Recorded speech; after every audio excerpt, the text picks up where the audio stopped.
Hello guys, welcome back to my YouTube channel yes chem study. अभी आप success, मैं हूं आपका एजुकेटर शिवम मिश्रा। आपका स्वागत करते हैं आपके अपने YouTube channel yes chem study पर।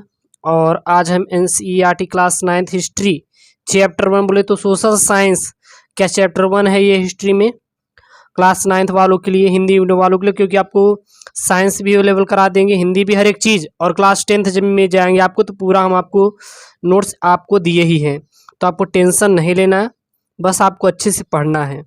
और कोई भी आपको दिक्कत आ रही है तो आपको कमेंट करना है, तो पूरा कंप्लीट हिस्ट्री आपको केवल एक ही वीडियो में मिलेगी, एक बार में पूरा आपका पूरा चैप्टर ख़त्म, ठीक है ना, केवल एक बार में। दूसरे वीडियोज़ की आपको ज़रूरत बिल्कुल भी नहीं पड़ेगी, पूरा आपको एक अच्छे से आपको यहाँ पे नोट्स बनाया गया है।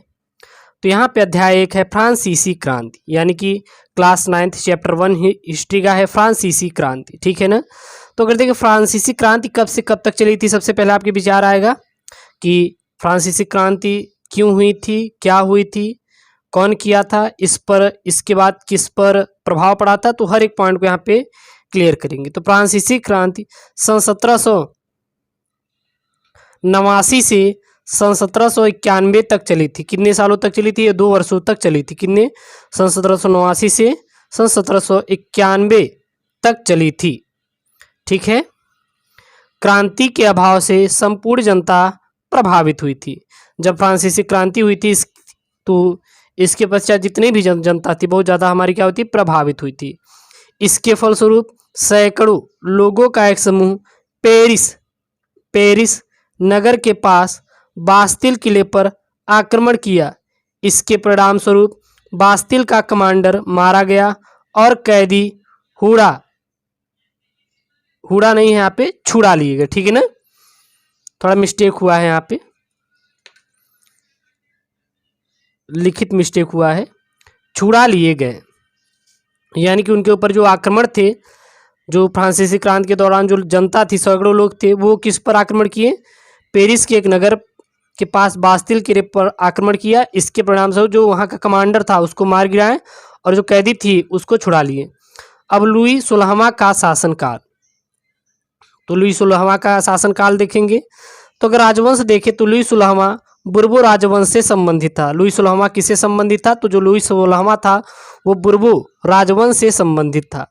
सन 1774 में लुई 16वां की राजगद्दी पर आसीन हुआ था। लुई 16वां राजगद्दी पर कब बैठा? तो सन 1774 ईस्वी में। उस समय उसकी उम्र मात्र 20 साल थी जब लुई 16वां शासन की गद्दी पर बैठा था। इसका विवाह अगर देखें तो लुई 16वां का विवाह ऑस्ट्रिया की राजकुमारी मेरी एंतोइनेट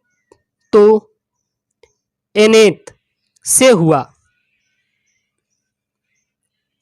राज्याभिषेक के समय उसने राजकोष खाली पाया था, यानी कि जब राज्याभिषेक हो रहा था, जब उसको राजगद्दी पर बैठाया गया तो उसके राजकोष में कुछ भी नहीं था, लगभग ना कोई सोना था, ना कुछ पैसे थे, कुछ भी नहीं था। फ्रांसीसी सरकार कर्ज चुकाने और राज दरबार किसानों शौकत बनाए रखने के लिए करों में वृद्धि की। केवल तीसरे स्टेट्स के लोग ही कर अदा करते थे। अब दूसरा इन्होंने लगाया टाइल कर। इसके पश्चात इन्होंने क्या लगाया था? टाइल कर को लगाया था। तो तीसरे स्टेट के लोगों को यह कर सरकार को चुकाना पड़ता था। कुछ अन्य कर भी लुई 16वां ने लगाए थे। कुछ अप्रत्यक्ष कर शामिल थे, जैसे नमक व तंबाकू पर लगने वाला कर। किसानों व जनता का जीने के लिए संघर्ष क्या क्या था? तो फ्रांस की जनसंख्या सन 1789 तक बढ़ गई। अनाज उत्पादन की तुलना में उसकी मांग काफ़ी तेज़ी से बढ़ गई थी। जैसे रोजी रोटी का संकट पैदा होने लगा, क्योंकि जाहिर सी बात है जब जनसंख्या बढ़ेगी तो वहाँ पे खाद्य सामग्री और अन्य चीज़ों की भी मांग बढ़ जाएगी। अमीर गरीब की खाई चौड़ी होती गई। उभरते मध्यवर्ग ने विशेषाधिकारों की अंत की कल्पना। तो 18वीं सदी में एक नए सामाजिक समूह का उदय हुआ जिसे मध्य वर्ग कहा जाता है। तीसरे स्टेट में सौदागरों एवं निर्माताओं के अलावा प्रशासनिक सेवा व वकील जैसे पेशेवर लोग थे, जिनका मानना था कि किसी भी व्यक्ति की सामाजिक हैसियत का आधार उसकी योग्यता हुई होनी चाहिए कि उसकी योग्यता क्या है। अगर उसकी योग्यता हैसियत उसके लिए है तो उसको देनी भी चाहिए। अगला है प्राचीन राजतंत्र। तो प्राचीन राजतंत्र पद का प्रयोग सामान्यतः सन 1789 से पहले के फ्रांसीसी समाज एवं संस्थानों के लिए होता था। अब है स्टेट्स। ये स्टेट्स क्या है, तो इसमें 3 स्टेट्स हैं। पहला क्या है, प्रथम स्टेट्स, तो इसमें पादरी वर्ग आते थे, इन्हें जन्म से विशेषाधिकार प्राप्त होते थे। द्वितीय स्टेट्स में देखें, द्वितीय स्टेट में तो इसमें कुलीन वर्ग आते थे, इन्हें भी सामंती विशेषाधिकार प्राप्त थे। और तृतीय स्टेट में इसमें बड़े व्यवसायी, व्यापारी, अदालती कर्मचारी, वकील इत्यादि आते थे और इनके साथ साथ किसान और कारीगर भी तृतीय स्टेट में ही आते थे। कुछ प्रमुख कर क्या क्या थे, तो पहला था टाइड कर, तो यह एक धार्मिक कर था। इस कर को चर्च किसानों से वसूलते थे। जो चर्च होते थे यह किससे वसूलते थे, तो यह किसानों से जाकर इसको वसूला करते थे। स्वतंत्रता, समान नियमों तथा समान अवसरों के विचार पर आधारित समाज की यह परिकल्पना जॉन लॉक और रूसो जैसे दार्शनिकों ने प्रस्तुत की। ठीक है। अब है टू ट्राइजेज ऑफ गवर्नमेंट, तो इसमें लॉक ने राजा के दैवी और निरंकुश अधिकारों के सिद्धांत का बहुत ही क्या किया है, खंडन किया है। क्रांति की शुरुआत कैसी हुई, जो फ्रांस की क्रांति थी उसकी शुरुआत कैसी हुई थी उसको हम लोग देखेंगे। तो फ्रांसीसी सम्राट लुई 16वां ने 5 मई सन 1789 को नए करों के प्रस्ताव को पारित करने के लिए स्टेट्स जर्नल की बैठक बुलाई, जो वर्साय के आलिशान भवन में हुई।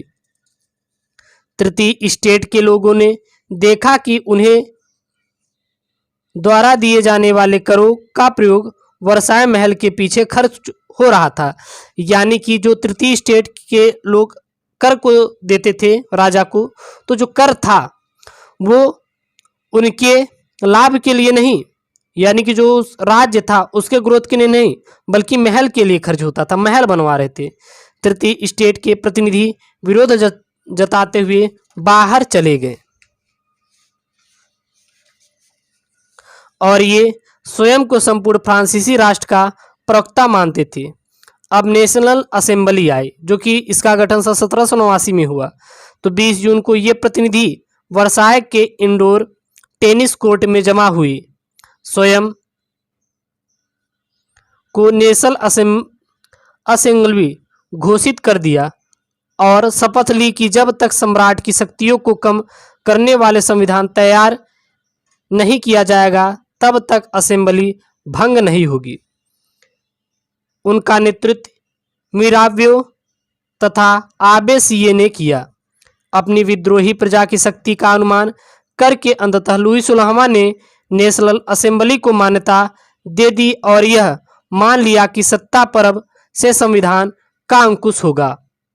4 अगस्त सन 1789 की रात को असेंबली ने करों, कर्तव्यों और बंधनों वाली सामंती व्यवस्था के उन्मूलन का आदेश को पारित कर दिया। अब क्रांति के लिए उत्तरदायित्व सामाजिक तत्व, यानी कौन कौन से उत्तरदायी सामाजिक तत्व थे जो कि क्रांति के लिए बहुत ही उत्तरदायी थे सामाजिक तत्व। तो फ्रांसीसी समाज 3 स्टेट्स में बांटा गया था। पहला क्या था, पादरी वर्ग, यानी कि प्रथम स्टेट। तो फ्रांस में उस समय अधिकांश पादरी कैथोलिक मत के थे। पादरी अपनी जागीर भूमि से कर वसूलते थे, जो उनकी जागीर भूमि थी उससे जाकर किसानों से या फिर जो वहाँ पे लोग रहते थे उनसे, जो पादरी वर्ग के लोग थे वो जाके उनसे कर वसूलते थे। इन चर्चों के पादरी करों से मुक्त थे, इस कारण लोगों में उनकी नाराजगी बढ़ रही थी। यानी कह सकते जो पादरी थे वो इन करों को नहीं देते थे और वो इससे क्या थे, मुक्त थे, इसलिए जो लोग कर्ज देते थे इनसे जलने लगे। दूसरा जो स्टेट है वो कुलीन वर्ग के लोग आते हैं। तो राज्य चर्च व सेना के सभी उच्च पद इन्हीं कुलीन के पास थे। ये जमींदारों का कार्य करते थे। ये लोगों की संपत्ति हड़पने के लिए लोगों पर भारी जुर्माना भी लगाते थे। इन्हीं कारणों से इनके प्रति असंतोष पनप रहा था। और तीसरा जो थे वो थे सर्वसाधारण वर्ग, यानी बोले तो तृतीय स्टेट। तो यह वर्ग स्वयं दो भागों में बांटा था, मध्यम वर्ग व जनसाधारण वर्ग। तो इस वर्ग की कुल जनसंख्या फ्रांस की जनसंख्या की लगभग 94% की भाग थी, यानी 94% जो लोग थे वो क्या थे, सर्वसाधारण वर्ग के लोग थे, यानी तृतीय स्टेट के लोग रहते थे फ्रांस में। और इसमें अब आता है प्रमुख दार्शनिक। प्रमुख दार्शनिक कौन कौन से थे फ्रांस में? तो पहला है रूसो। तो यह 18वीं शताब्दी का एक उच्च कोटि का दार्शनिक था। उसने सोशल कॉन्टैक्ट नामक प्रसिद्ध ग्रंथ की रचना की। और दूसरा कौन था हमारा प्रमुख दार्शनिक? मॉन्टेस्क्यू। तो यह एक महान विचारक, लेखक तथा गणतंत्री लोकतंत्र का समर्थक था। उसके विचारों से फ्रांस की क्रांति को अत्यंत प्रेरणा मिली। The Spirit of the Laws नामक अपने प्रसिद्ध ग्रंथ में उसने अपने सिद्धांतों की विस्तृत व्याख्या की है। कानून या रीतियों से को नवीन ढंग से परिभाषित करते हुए उसने बताया कि विशेष कारणों का प्रभाव ही कानून होता है। अब आपका आता है क्रांति की दीर्घकालिक विरासत। तो असेंबली ने प्रसा एवं ऑस्ट्रिया के विरुद्ध युद्ध की घोषणा का प्रस्ताव पारित कर दिया। प्रांतों से हजारों स्वयंसेवी सेना में भर्ती होने के लिए एकत्रित होने लगे और उन्होंने इस युद्ध को यूरोपीय राजाओं एवं कुलीन के विरुद्ध जनता की जंग का रूप ले लिया। उनके होठों पर देशभक्ति के जो तराने थे उनमें कवि राजेर दी लाइन द्वारा रचित मार्सिले भी था। यह गीत पहली बार मार्सिलेस के स्वयंसेवियों ने पेरिस की ओर कूच करते हुए गाया था, तो इसलिए इस गाने का नाम मार्सिले हो गया, जो अब फ्रांस का राष्ट्र गान है। ठीक है ना। सन 1789 में हुई फ्रांसीसी क्रांति को एक बुर्जुआ क्रांति के रूप में देखा गया। लोग राजनीतिक क्लबों, अड्डे जमाकर सरकारी नीतियों और अपनी कर्म योजना पर बहस करते थे। अब है जैकोबिन क्लब। तो इनमें सबसे सफल जैकोबिन क्लब था, जिसका नाम पेरिस के भूतपूर्व कॉन्वेंट ऑफ सेंट जैकब के नाम से पड़ा। बाद में महिलाओं ने भी अपने क्लब बना लिए। जैकोबिन क्लब में शामिल लोग कौन कौन शामिल लोग थे? तो जैकोबिन क्लब के सदस्य मुख्यतः समाज के कम समृद्ध हिस्से से आते थे या आते हैं। इनमें छोटे दुकानदार और कारीगर जैसे जूता बनाने वाले, पेस्ट्री बनाने वाले, नौकर व तिहाड़ी मजदूर थे। उनका नेता मैक्स मिलीन रोबे स्पेयर था। अगला आपका जो आता है वो आता है कन्वेंशन। तो नवनिर्वाचित असेंबली को कन्वेंशन का नाम दिया गया। जो नवनिर्वाचित असेंबली थी उसको क्या नाम दिया गया? कन्वेंशन का। 21 सितंबर सन 1792 को इसने राजतंत्र का अंत कर दिया और फ्रांस को एक गणतंत्र राज्य घोषित कर दिया। अब है डायरेक्ट्रिक शासित फ्रांस। तो जैकोबिन सरकार के पतन के बाद मध्यम वर्ग शासन में आया।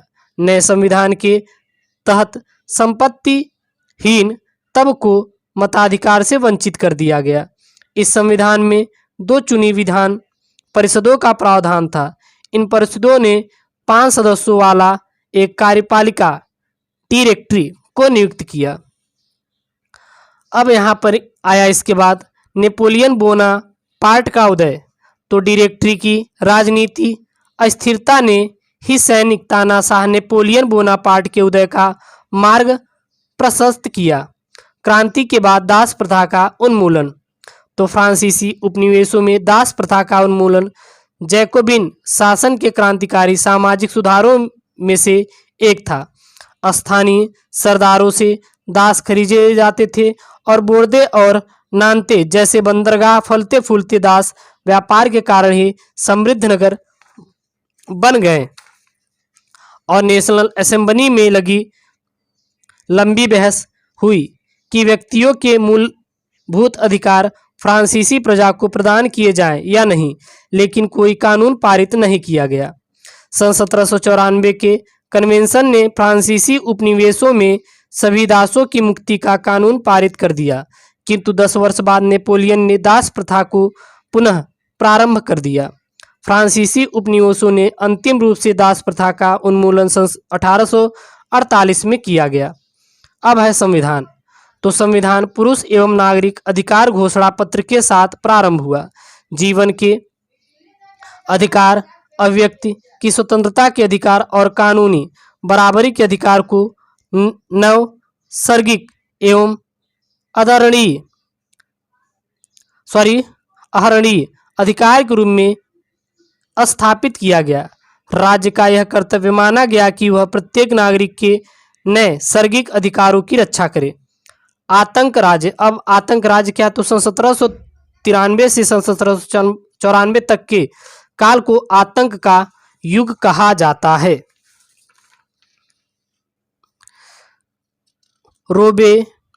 रोबेस्पियर ने नियंत्रण एवं दंड की कठोर नीति अपनाई। उनके अनुसार तंत्र के जो भी शस्त्र थे, कुलीन एवं पादरी आदि को दोषी पाए जाने पर न्यायालय के आदेश पर गिलोटीन पर चढ़ाकर उनका सिर कलम कर दिया जाता था।